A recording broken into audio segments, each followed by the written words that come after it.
Many thanks for rejoining us again. And we are talking to you from the Unity Station NTA Channel 5. And I already have my guest seated with me. And this time around, I want to talk about peaceful coexistence among challenges.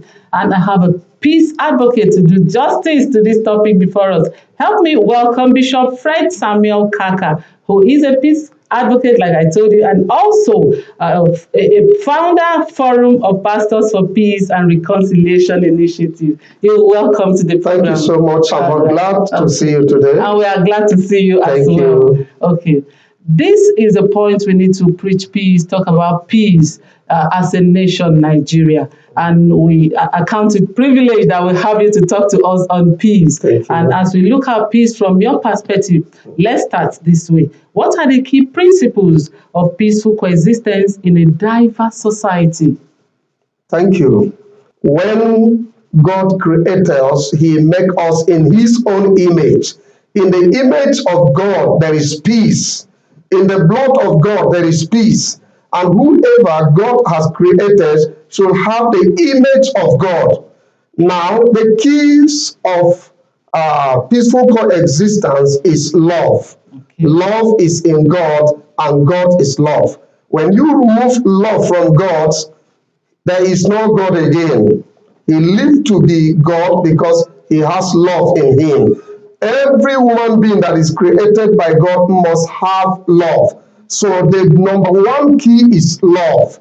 We must be sure that love exists in us. This is the great key of peaceful coexistence. Forgetting about the religion, the languages, and our differences, we must love one another so that we can stay peacefully with one another. Thank you so much, sir, for that response. We all know that once we are able to imbibe the spirit of love, we can stay together. Yes. So we want you to talk more on the role of religious leaders. You know, when we get it right, even from the family level, the role of the father, the role of the religious leader, for us to be able to stay together in peace so that we can achieve a meaningful development. We want you to talk to us more on that area. Whoever that is chosen by God must be humble. And most of the religious leaders are learned people, both in two different ways. Number one, they are learned spiritually. They are also learned academically, because God has equipped them with something that not everybody has. In the light of that, whenever there are crises, religious leaders speak words to our mind, and you will come down to your senses, knowing that God is using those leaders to speak sense unto you, so that we can be able to calm down. And before you know it, we'll continue in peace. You know, we need to, inculcate this message of peace, even from our school level to our different tertiary institutions. So what is the role of education in fostering peace and development? As long as you have come into a school environment, there is a laid down rule in a school that a teacher will not like to see in the life of a student. Before a student could graduate, either from pre-nursery, primary, secondary, the school system must have prepared his brain in a different way and empowered him so that he can be able to accumulate and accept whoever he meet with, him or her, in the street. Education also empowers us to be independent and to be creative, so that we can be able to at least provide what we doesn't have through the education.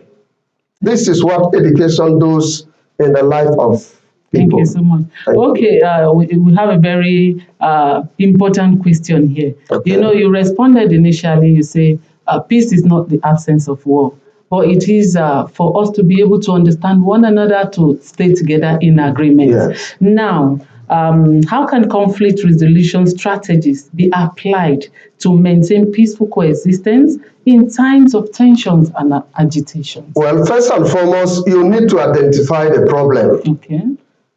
For instance, in Nigeria today, we are talking about hunger. Now, if we are able to know that the problem is hunger, we will now come to a round table of discussion and see how we can come together and discuss so that the problem can be solved by the government of the day. Now, let's look at international partners. How can they support in preaching this message of peace? Let me talk of some bodies such as NGOs. Okay. These people live together with the community. Yes. They know the problem of the people they live with. And if they have the means, they are the first people because they are just like their neighbors, Yes. that they can be able to reach to them and assist them. But sometimes they may not be able to have what it takes to assist to the best of their desire. The government also play roles by the appointment they give.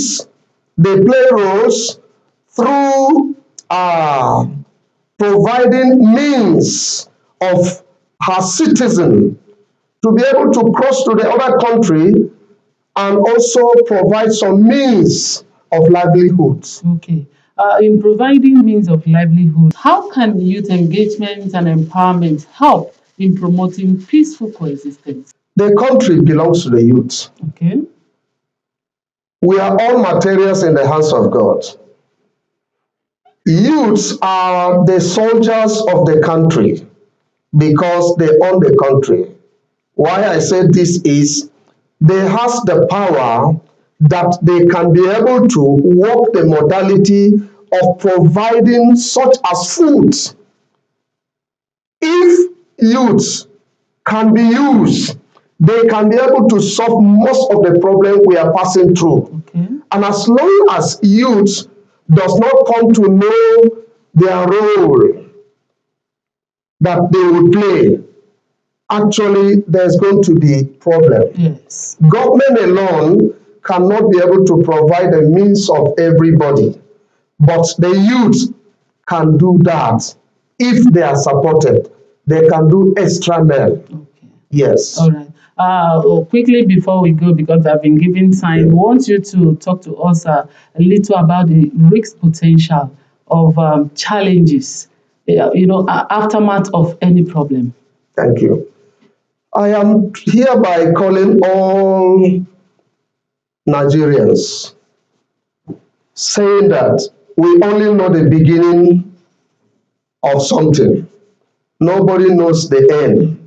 The end is known by God. This country belongs to us all, and therefore we don't need to allow anybody or any thought or any feeling or any decision to mislead us to destroy what belongs to us, because we will not get it back the way it is. We therefore need to protect what is our own. We are always happy whenever we go out of the country. The things we see, we admire it, and we intended to come and develop our own country. So we will not use our hand to destroy it. Moreover, if something bad begins, nobody knows the end.